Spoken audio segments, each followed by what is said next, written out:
Class 12th accountancy के बच्चों के लिए सबसे इंपॉर्टेंट टॉपिक रीवैल्यूएशन अकाउंट, जो कि पार्टनरशिप में 4 चैप्टर्स में हमको ये अकाउंट बनाना पड़ता है। Change in PSR, admission, retirement, death, चारों टॉपिक, चारों चैप्टर में ये टॉपिक है। इतना इंपॉर्टेंट है कि एग्जाम में 101% देखने को मिलता है। उसके बाद भी बच्चे लोग इस टॉपिक में अच्छे से मेहनत नहीं करते हैं और नंबर कटवाते हैं। आज मैं आपको समझाने वाला हूँ रीवैल्यूएशन अकाउंट के बारे में, जो सबसे ज्यादा इंपॉर्टेंट है।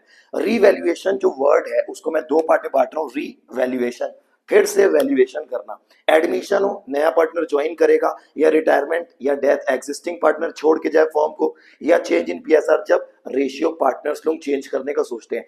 हर एक चैप्टर में हम लोग को एसेट और लायबिलिटी की फिर से वैल्यूएशन करनी पड़ती है, और जो भी फायदा नुकसान होता है फिर से वैल्यूएशन करने में, वो पुराने पार्टनर्स पुराने रेशियो में एडजस्ट करते हैं। तो कैसे बनता है ये रीवैल्यूएशन अकाउंट? नॉमिनल नेचर का है, टी शेप अकाउंट है। डेबिट साइड में सारे एक्सपेंसेस लॉसेस दिखाने हैं, क्रेडिट साइड में सारी इनकम एंड प्रॉफिट दिखानी है। कब एक्सपेंस या लॉस होता है? तो लॉस कब होता है? जब या तो एसेट की वैल्यू कम हो जाए या तो लायबिलिटी की वैल्यू बढ़ जाए। फायदा कब होता है? या तो एसेट की वैल्यू बढ़ जाए, लायबिलिटी कम हो जाए। तो कुछ एग्जांपल लेंगे समझने के लिए आसान तरीके से। मान के चलो हमारे पास एक लैंड एंड बिल्डिंग था जिसकी वैल्यू एप्रिशिएट हो गई है।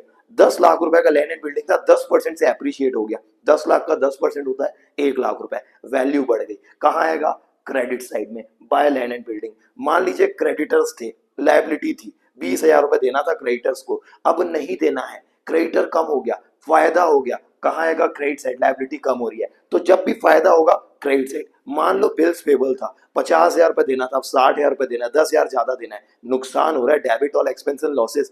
क्यों नुकसान हो रहा है? क्योंकि लायबिलिटी बढ़ रही है। लायबिलिटी बढ़ती है तो डेबिट साइड, डेबिट साइड दुख हो रहा है, डेबिट साइड आएगा। और फायदा होगा तो क्रेडिट साइड आएगा। अब उसके बाद एक और एग्जांपल, एसेट कम हो रहा है, फर्नीचर था, डेप्रिशिएट हो गई वैल्यू, डेप्रिशिएट हुई है, कम हुई है वैल्यू, कहाँ दिखाओगे? Debit side. आखिरी में पता करेंगे क्रेडिट डेबिट को टोटल करेंगे, जो भी फायदा नुकसान आएगा पुराने पार्टनर्स को पुराने रेशियो बांट देंगे।